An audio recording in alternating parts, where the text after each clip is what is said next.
यहाँ की रज का प्रभाव। एक बार सत्संग में सुनाया था, एक बहुत बड़े ज्योतिषाचार्य अपने मित्र के साथ श्रीधाम वृंदावन की भूमि में प्रवेश किए। उनके मित्र कहते थे कोई चमत्कार दिखाओ अपनी ज्योतिष का, आप तो बड़े भारी ज्योतिषाचार्य हैं। अचानक एक आदमी के ऊपर दृष्टि पड़ी, वो थैला लिए यात्रा में आया था, धाम यात्रा। समय से गणित लगाया, कोई परिचय नहीं, बस समय से, और कहा इसकी कल मृत्यु होगी और इसके कर्मानुसार इसको अधोगति प्राप्त होगी, प्रेत योनि को जाएगा। कल 12 बजे इसकी मृत्यु होगी, इसको सांड मारेगा, बैल मारेगा और मर जाएगा। तो उनका कल तक इस आदमी का पीछा करूंगा, जहां ये रोकेगा आसपास रुकूंगा, जहां चलेगा चलूंगा, देखूंगा तुम्हारी ज्योतिष सत्य है कि नहीं। तो उनका परम सत्य है, तुम देख लेना, कल 12 बजे मारा जाएगा। ठीक उनका अनुसरण किया। वो बाहर से आए हुए यात्री थे। ठीक 12 बजे एक सांड जिसके बगल से वो निकले, एक मिट्टी के पिंड में खूब ऐसे खेल करके आया था, तो सींगों पे उसके रज लगी थी। काल स्वरूप एकदम हुआ, दौड़ा, ऐसे मारा, पूरा पेट में ऐसे सींग घुस गई, उठा लिया, पटक दिया, चल दिया। अब वो आश्चर्यचकित ज्योतिषाचार्य, भजनानंदी, गायत्री अनुष्ठान करने वाला, पवित्र दृष्टि वाला, धाम की कृपा से उसने देखा कि वो दिव्य तेजोमय होकर के वो भगवत स्वरूप में विलीन हुआ। वो बड़ा आश्चर्यचकित, दोनों जो उनका मित्र था उसने कहा तो बड़ी खुशी की बात, आपने जो जो बात कही वो बात हो गई। बोले तुम प्रकट बात देख रहे हो, मैं उसे नहीं देख रहा, मैं ये देख रहा हूं कि इसकी दुर्गति होनी थी और ये तेजोमय होकर के कैसे विलीन हुआ। अब इस बात के लिए वृंदावन के किसी रसमर्मज्ञ की जरूरत है। तो किसी रसिक से मिले, उन्होंने कहा कि मैं बहुत बड़ा ज्योतिषाचार्य हूं, आज तक मेरी ज्योतिष मिथ्या नहीं हुई, पर आज मिथ्या होते दिखाई, इसकी दुर्गति होनी थी, ये तेजोमय होकर कैसे विलीन हुआ। तो उन्होंने कहा जिस सांड ने मारा उसकी सींग पर रज थी, जब पेट में मारा तो उसके पेट में रज गई, और जे भी प्राण छूटे तो रज के प्रभाव से वो भगवान को प्राप्त हो गया, उसे भगवत प्राप्ति हो। ये वो धाम है, घोर पापाचारी को भी परम पद प्रदान कर दे। उत्तीर्ण विष्णु मायामपि, भगवान की माया से मुक्त होने के लिए सहज करुणा बरस रही। अगर भगवान ने माया का खेल रखा है तो उससे मुक्त होने के स्थान भी बना दिए। मोक्ष चाहिए तो जाओ काशी में, मरने के लिए टिक जाओ कि मृत्यु पर्यंत आमरण काशी वास करूंगा, पक्का मोक्ष हो जाएगा, इसमें कोई संशय नहीं। भगवान मच्छर को भी मोक्ष पद प्रदान करते हैं, भगवान शिव वहां मच्छर को भी। एक बार एक सिद्ध महापुरुष के पास कुछ लोग चल रहे थे काशी में, तो गटर में देखा कीड़े बिल, तो कहा गुरुदेव क्या इनको भी मोक्ष प्राप्त होता है? ये भी तो काशी में है। मान लो अपने लोग वेदांत पढ़ रहे हैं, साधना कर रहे हैं, मोक्ष प्राप्त हो जाए वो तो, लेकिन क्या इनको भी प्राप्त होता है? कहते काशी में सबको प्राप्त होता है। तो उन्होंने स्पर्श किया और कहा आप देख। तो देखा जितना कीड़ा मर रहा था सबको भगवान से उपदेश कर रहे हैं, सबको नाम का उपदेश करके मोक्ष पद पर सब दिव्य रूप से अपने स्वरूप में स्थित होते जा रहे हैं।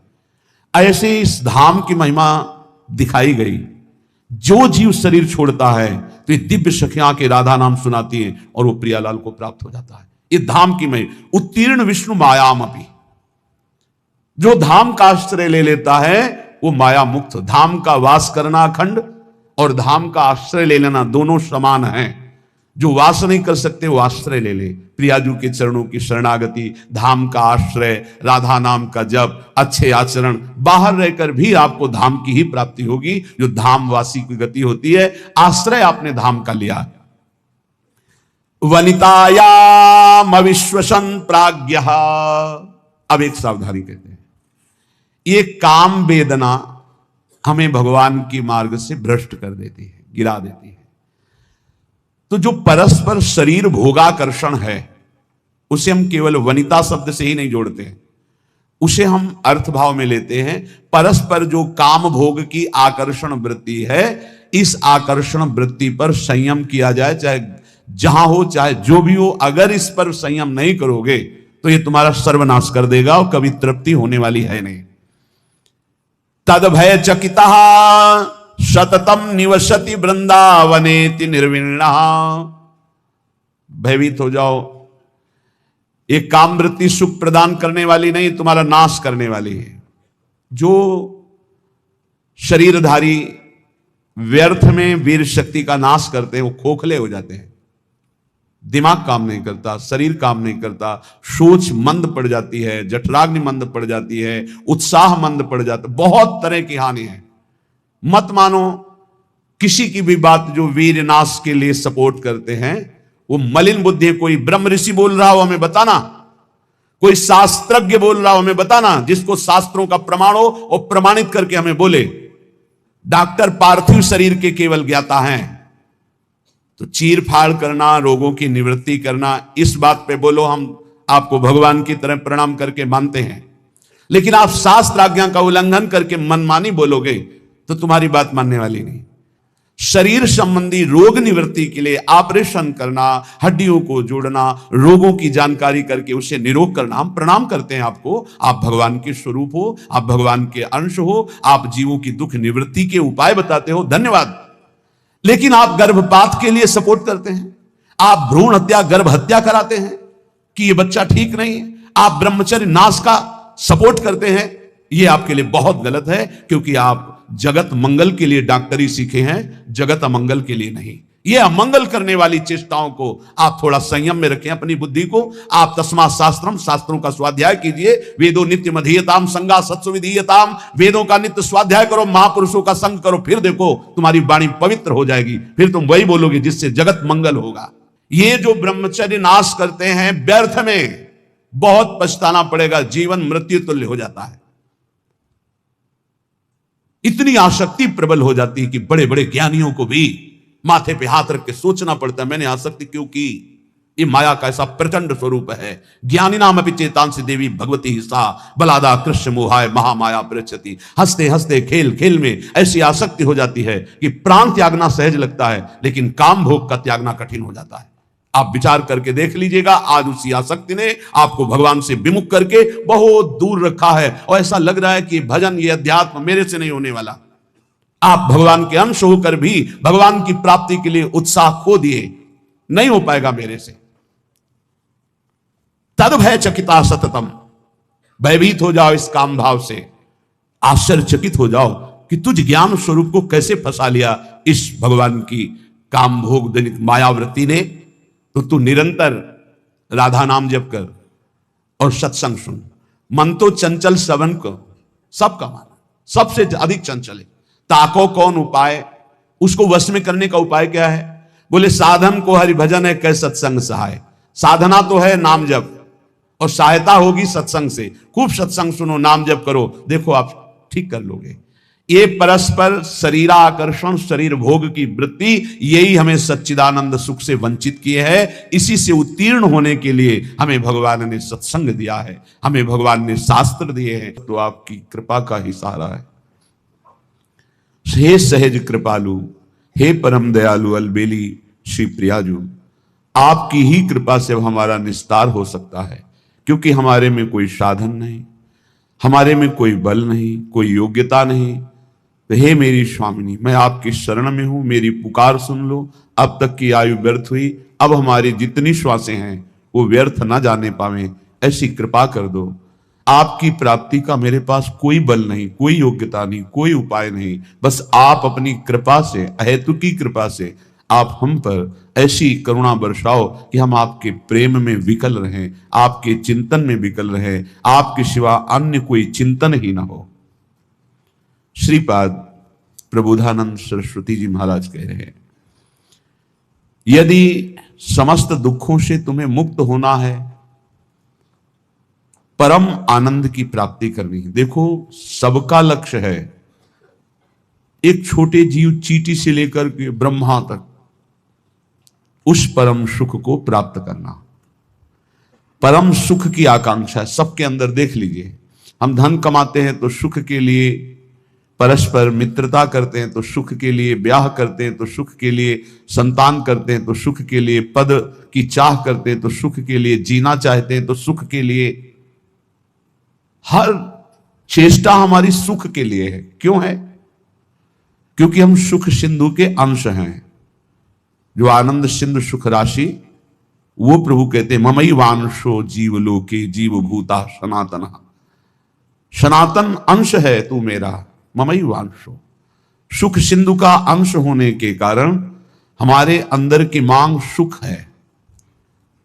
पर जहां दुखालय भगवान ने पहले घोषित कर दिया इस संसार को, दुखालयम अशाश्वतम, यहां सब कुछ नष्ट होने वाला है, आज नहीं तो कल, कल नहीं तो परसों, चाहे जितने बीते वर्ष, पर नाश होगा पक्का।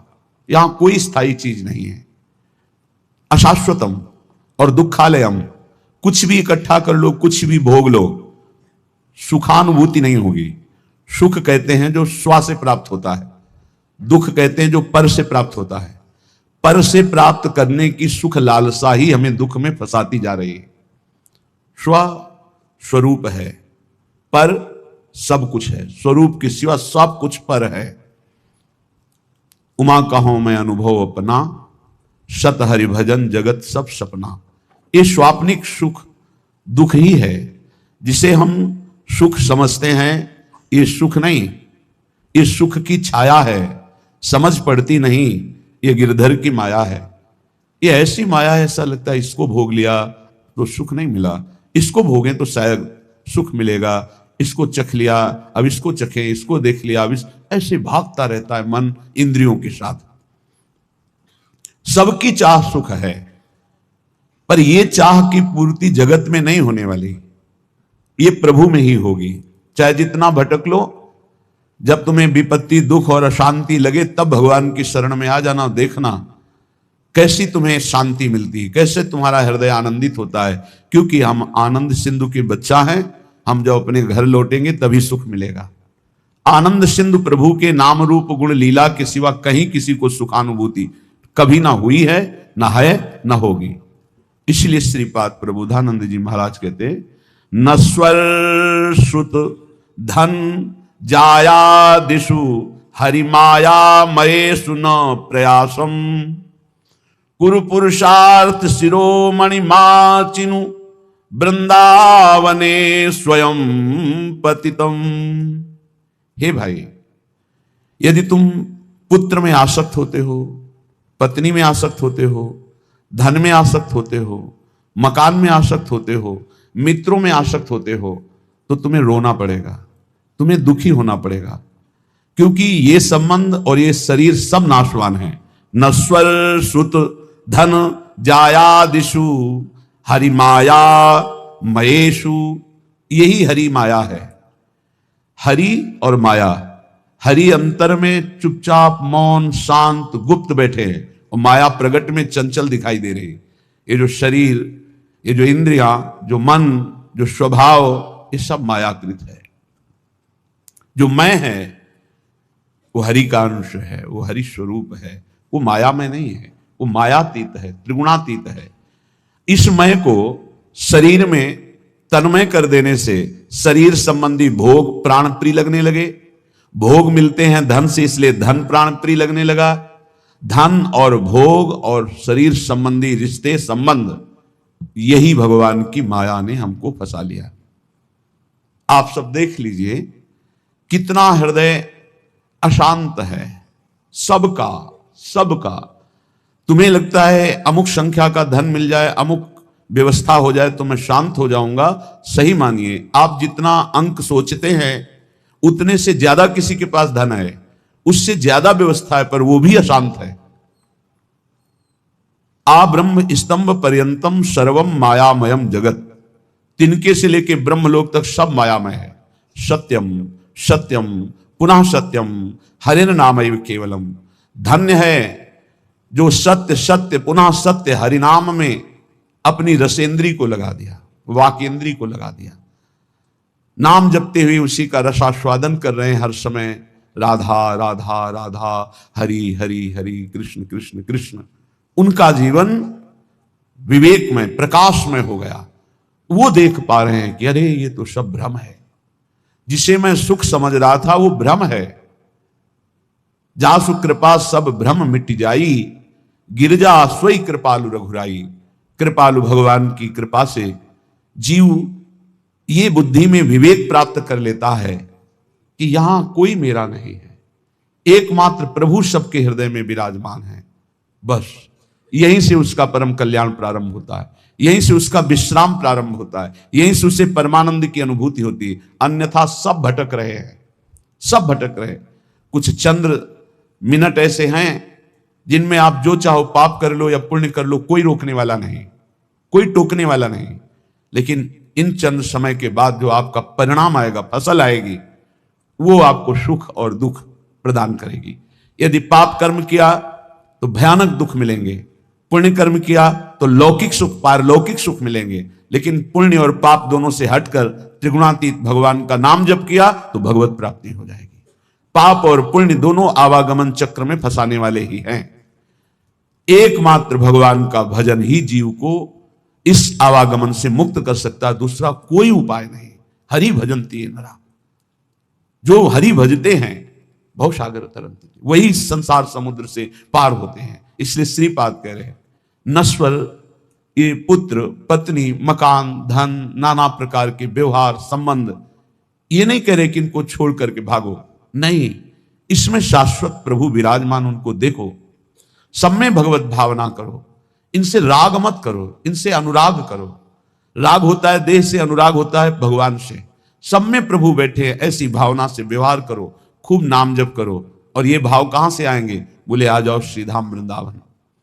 वृंदावन की भूमि में आप जब सत्संग सुनेंगे, रसिकों का संग करेंगे, तो आपकी बुद्धि का परिवर्तन हो जाएगा।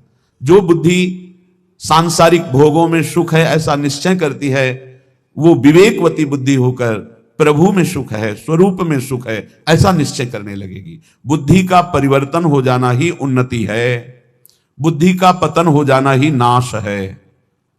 बुद्धिनाशो प्रणश्यति, शास्त्र कहता है जिसकी बुद्धि भ्रष्ट हो गई उसका सर्वनाश हो गया। जिसकी बुद्धि शुद्ध है, भले कुछ ना हो, लेकिन वो परम धनी है, क्योंकि उसका सही निर्णय होगा। सही निर्णय करने वाला परम आनंद को प्राप्त होता है। इसलिए श्रीपाद की बड़ी जोर की निष्ठा से धाम वृंदावन की है। कहे वरमिहि वृंदारण्य सुवरा की मदन मोहन द्वारी। वरा की, मुझे कुत्ता कुतिया बना दिया जाए वृंदावन का।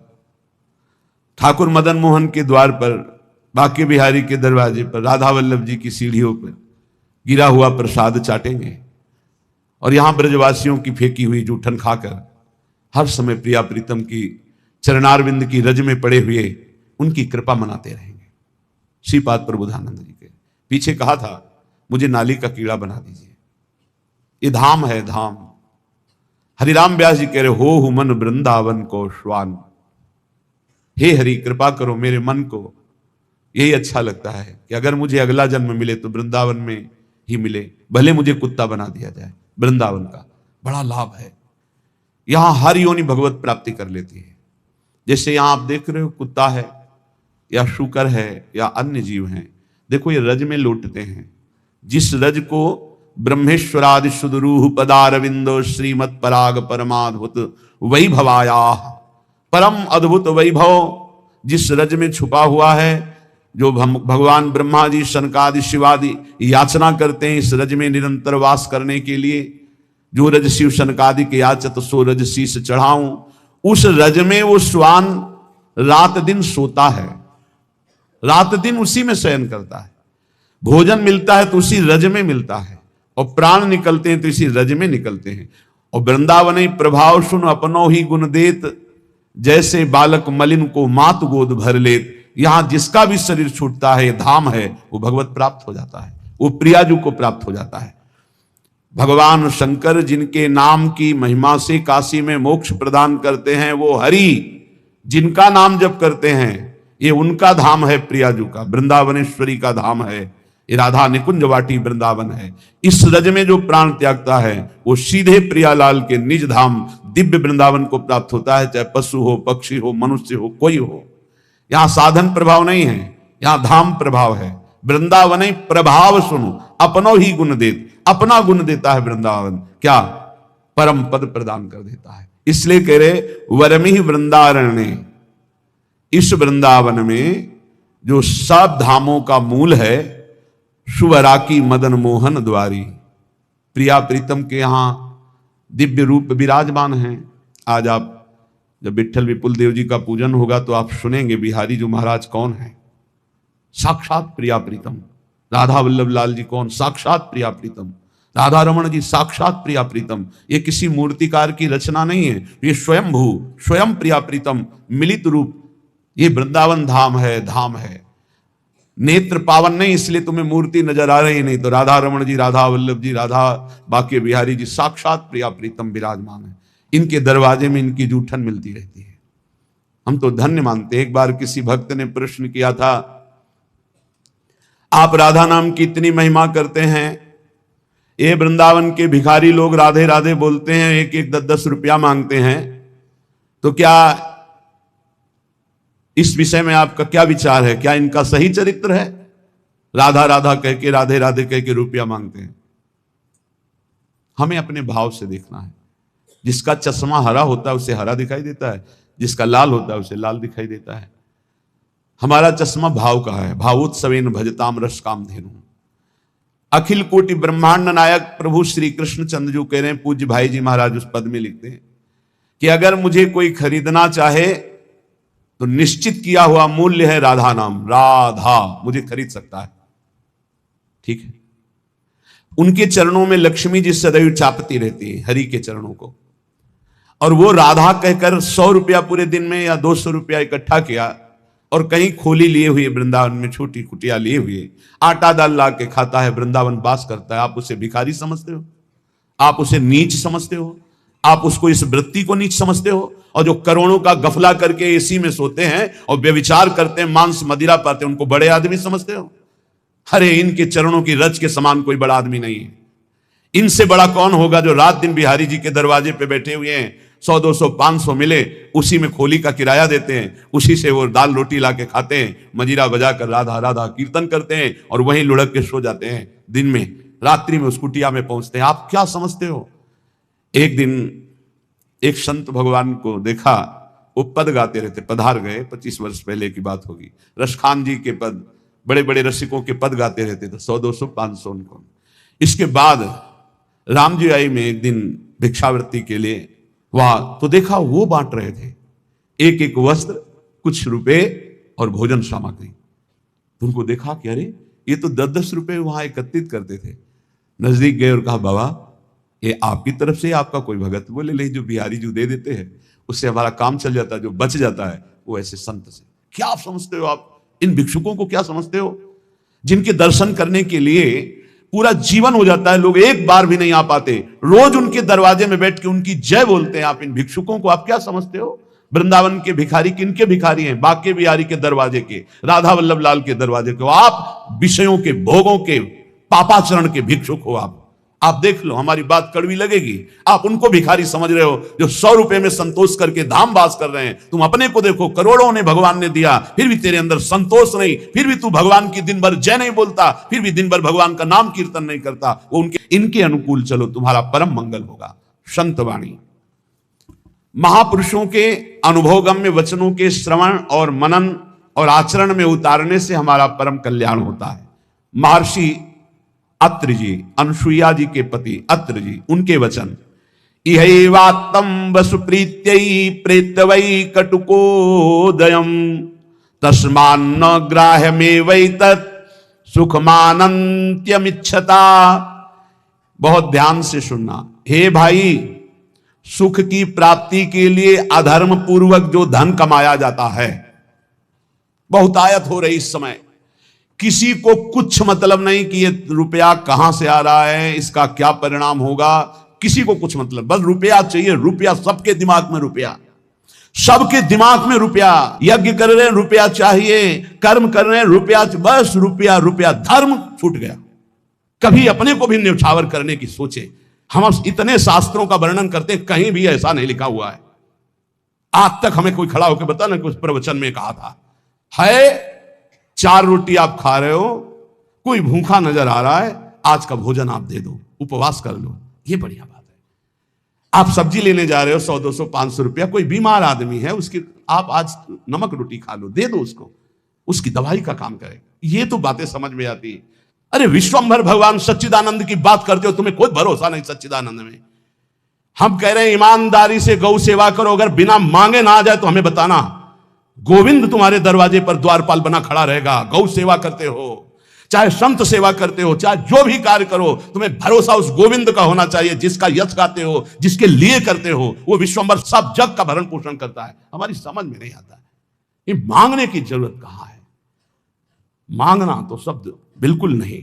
अगर भगवत भरोसा है तो मांगना कैसे आ गया जीवन में। अब यहां देखिए, यही वात्तम वसु प्रीत्यै प्रेत्यवै कटुकोदयम। खूब मेहनत करो, धर्म पूर्वक धन कमाओ, परिवार के पोषण में लगाओ। बिल्कुल चवन्नी देने की जरूरत नहीं बाहर।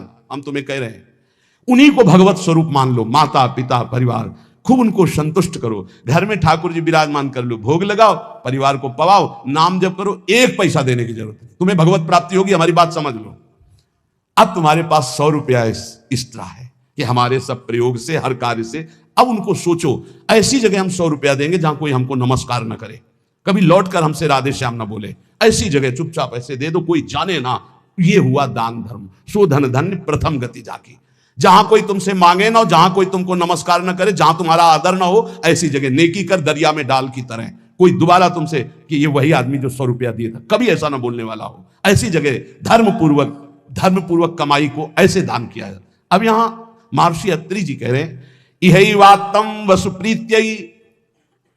धर्म क्या है, वैराग्य क्या है, भगवत मार्ग क्या है, परम कल्याण क्या है, जगत मंगल क्या है, बस प्रवचन में रह गया है। ये संसार घृणित है, ये संसार धोखेबाज है, बस वही लौकिक। यही बात तुम वसु प्रीत्यै प्रेत्यै वै कटुकोदयम। सबके दिमाग में सोने से जागने तक, जैसे अनन्य भक्त के चिंतन में केवल हरि राधा, ऐसे संसारी के केवल दिमाग में रुपया सुबह से शाम तक, शाम से सुबह तक। और लक्ष्मी जिनके चरण को चापती रहते हैं, ऐसे हरि से विमुख पापाचरण करके रुपया इकट्ठा किया तो बोले इस लोक का धन यही रह गया। अब मृत्यु के बाद जो कटु परिणाम उत्पन्न होगा उस धन कमाई का, इसलिए होश में हो जाओ।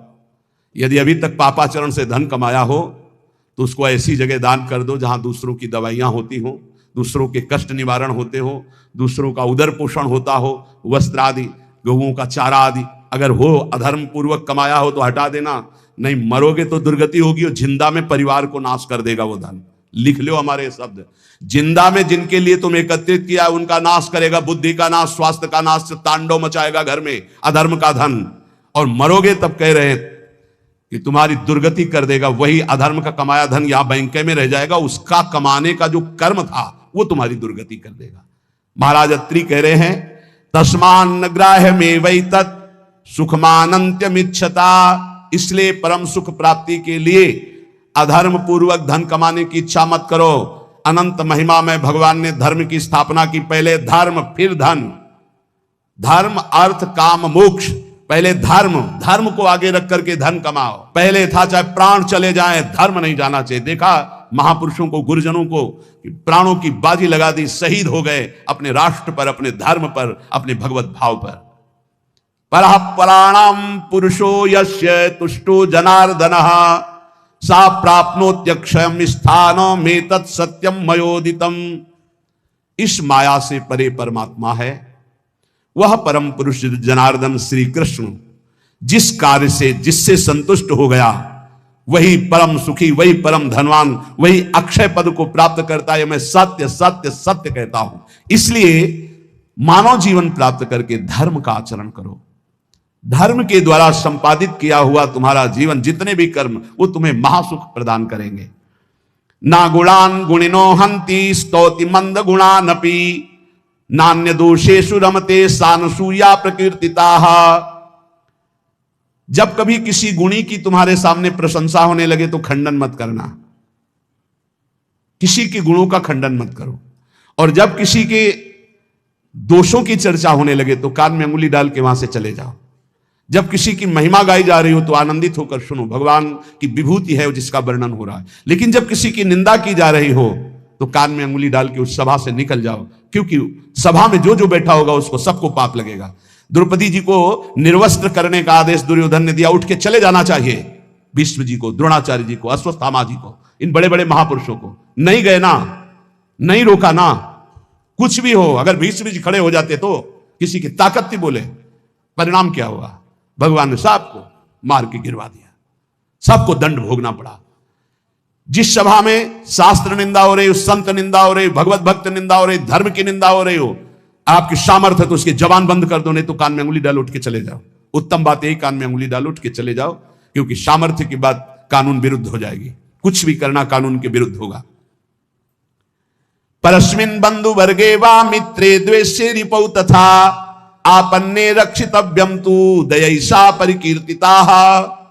चाहे कोई पराया, चाहे कोई अपना हो, चाहे भाई हो, चाहे दुश्मन हो, यदि आप भक्त हैं तो आपका व्यवहार राग और वैर से रहित होना चाहिए। भाई के प्रति राग नहीं और दुश्मन के प्रति वैर नहीं। अगर भारी विपत्ति में भाई फंस जाए तो हम कैसे करेंगे? उसकी दुख निवृत्ति। ऐसे अगर दुश्मन भी फंस जाए तो हम उसकी दुख निवृत्ति का कार्य करेंगे। दुश्मन है, वो हमें गाली देता है, अपमानित करता है, हमारा बुरा चाहता है, लेकिन हम उसका मंगल चाहेंगे, बोले उसे भक्त कहते हैं। उसे कहते हैं वो राग द्वेष रहित भगवान का भक्त जो दयावान है। आन संशम क्षमा सत्य महिंसा दान मार्जवम प्रीति प्रसादो माधुर्यम मार्दवम च यमादस। यम और नियम ये जिसके जीवन में होते हैं वो बहुत दैवी संपदावान माना जाता है, भागवतिक माना जाता है। यम किसे कहते हैं? ये 10 होते हैं। यम 10 और नियम 10 होते हैं। यम पहला है अनुशंसम, अक्रूरता। किसी के प्रति भी क्रूर वचन, क्रूर व्यवहार बिल्कुल नहीं होना चाहिए।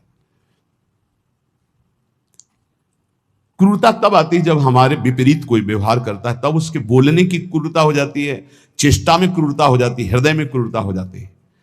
अचानक आक्रमण होता है। अगर संबोधन करके आवे कि तुम्हारी परीक्षा हो रही तो शायद साधक सावधान हो जाए, पर अचानक आक्रमण माया का होता है। वो संभल ही नहीं पाता कि मेरी परीक्षा हो रही, और वो क्रूर बोल देता है, क्रूर कर्म कर देता है, क्रूर चिंतन कर देता है। इसका मतलब यम कमजोर है। यम नियम में वो कमजोर है। पहला यम है अक्रूरता। न वाणी में क्रूरता हो, न शरीर में चेष्टाओं में क्रूरता हो, न मन में क्रूरता हो, अक्रूरता। दूसरा है क्षमा। सबसे बड़ा बल है क्षमा। कोई कितना भी कैसा भी व्यवहार करे, क्षमा बल से उसे जीत लेना चाहिए। तीसरा है सत्य। सत्य के समान कोई दान नहीं, कोई पवित्रता नहीं, कोई बड़ा अनुष्ठान नहीं। वाणी से सत्य बोलने का नियम बना ले। कलिकाल है, इतना झूठ का बोल बाला है, पूछो मत। झूठ है जो औरों से तो और जाने तो गुरु जी से झूठ। कई बार कहा है कि एक घर तो छोड़ दो गुरुदेव का, कम से कम उनके सामने तो सत्य बोलो। एक क्षण में उनसे भी झूठ, और जबकि पता है कि उनको पता हो जाएगा, फिर भी झूठ बोल देना। अरे भाई, फांसी थोड़ी लग जाएगी, डांट लग जाएगी, गुस्सा हो जाएंगे, पर हम सत्य बोल देंगे तो हमारा अपराध क्षमा हो जाएगा। सत्य एक जगह तो नियम ले लो तो सब जगह धीरे धीरे फिर भाव मानी संख्या से सवाल हल हो जाएगा। एक जगह सत्य बोलना शुरू कर दो। वाणी में सत्य बोलना, ये यम का नियम। अक्रूरता, क्षमा और सत्य। हमारा जब वाणी में सत्य होगा तो आचरण भी सद आचरण होंगे, फिर हमारा विचार भी सद विचार होगा, और संग भी सदसंग होगा। यम अगला। सत्य के बाद अहिंसा। किसी की भी हिंसा न करना, न मन से, न वचन से, न कर्म से। सत्यम, अहिंसा और दान। सुधन धन्य प्रथम गतिया की दान। बस दान का तात्पर्य इतना ही समझ लो, अहंकार रहित त्वदीयम वस्तु गोविंदम तुभ्यमेव समर्पये। हे प्रभु, आपके द्वारा दी हुई वस्तु तो ये परिवार से थोड़ा, हमारे परिवार भर के लिए इतना प्रयोग हो गया, 10 रुपया बढ़े, बस ऐसा। ये हमने कहीं नहीं सुना।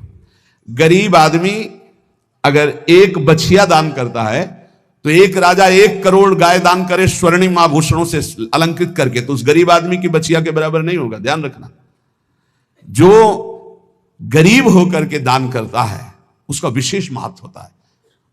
उसकी 4 रोटी उसके पूरे जीवन के कमाई मेहनत से, और तुम 4 करोड़ ऐसे, तो उसकी रोटी के बराबर नहीं हो सकता है।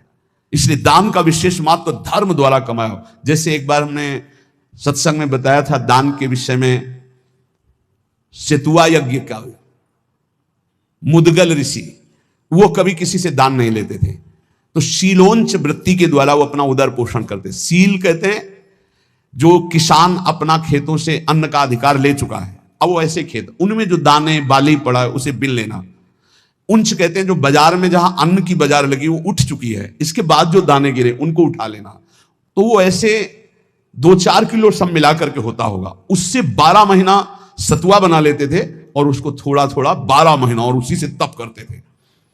एक दिन वो सतुआ पिसा के रखे ही कि इतने में परीक्षार्थ के लिए भगवान अतिथि रूप में, बहुत भूखा हूं, हे ऋषि, क्या हमारे उदर पोषण की व्यवस्था हो सकती है? तो उनका हाँ, अभी तो साल भर के लिए सतुआ एकत्रित ही किया। वो परोसते गए, वो पाते गए और पूरा साल भर के लिए जो एकत्रित किया था वो सब सतुआ पा गए, चाट चाट के पा लिया कुछ। तो उनका भगवान पूरे साल की व्यवस्था इतनी, जब इसके आगे तो है ही नहीं। तो उनका चलो हम छक भी गए हैं बहुत, और डकार ली और चले। तो एक नेवला वहां से निकला, तो जो 2-4 दाने सतुआ के गिरे थे वो उसके शरीर में छू गए तो स्वर्णिम हो गया, आधा स्वर्ण का। बड़ा उसको चमत्कार मिला। तो जब सुना महाराज युधिष्ठिर की राजसूय यज्ञ हो रही, इतनी बड़ी ब्रह्माशंकर आदि बड़े बड़े महापुरुष, स्वयं भगवान सच्चिदानंद, श्री कृष्ण द्वैपायन, व्यासदेव जी सब विराज, तो नेवला पूरी पंगतों में लौटता हुआ घूमता, कहीं स्वर्ण का नहीं हुआ। तो भगवान श्री कृष्ण के पास से निकलकर महाराज युधिष्ठिर वहीं बैठे थे। कहा महाराज, तुम्हारी यज्ञ मुद्गल ऋषि की सतुआ यज्ञ के बराबर भी नहीं है। तो भगवान श्री कृष्ण ने कहा, ऐसा क्यों कह रहे हो? आज तक किसी चक्रवर्ती सम्राट ने ऐसी यज्ञ नहीं की जिसमें स्वयं मैं विराजमान हूं और सब मेरी विभूतियां विराजमान है और सब शास्त्रीय पद्धति से हो रही, तुम ऐसी निंदा क्यों कर रहे हो महाराज राजसूय यज्ञ की, युधिष्ठिर की? तब उन्होंने पूरी कथा सुनाई कि सतुआ यज्ञ वाली। बोले महाराज, मैं पूरा लौट के देख लिया है कि रुआ भी सोने का ले हुआ, तो हुआ ना आपकी यज्ञ उनसे छोटी? तो भगवान ने कहा, हाँ, मुद्गल ऋषि की सतुआ यज्ञ के बराबर तो राजसूय यज्ञ नहीं। क्यों? वो अकिंचन, प्रतिग्रह रहित। तो यहां कह रहे दान शब्द मुद्गल ऋषि का जोर का हुआ, जो धर्म के द्वारा मेहनत करके कमाता है। जब कोई राधा बाबा से कभी कोई दक्षिणा देने की बात आई, एक बार राधा बाबा ने भागवत सुना तो कहा, भाई भागवताचार्य को दक्षिणा देनी चाहिए, कोई दक्षिणा देगा?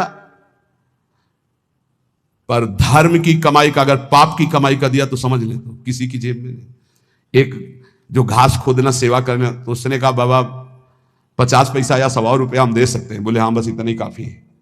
बाबा ने लिया और कहा भागवताचार्य जी से, ये है दक्षिणा। वो तो केवल बाबा को प्रसन्न करने के लिए सुनाने आए थे, उनका अर्थ से कोई मतलब नहीं। हिम्मत नहीं पड़ी किसी की 10-5 रुपया देने की, केवल वो एक घास खोदने वाला, बाबा मेरी कमाई धर्म की है, ये 100 रुपया या 50 पैसा, चाहो तो 50 ले लो, 50 पैसा, या चाहो तो 100 रुपया, इससे ज्यादा हमारे पास व्यवस्था भी नहीं। ये दान वही जो मेहनत के द्वारा किया हुआ। फिर दूसरे को, यम आगे नम्रता,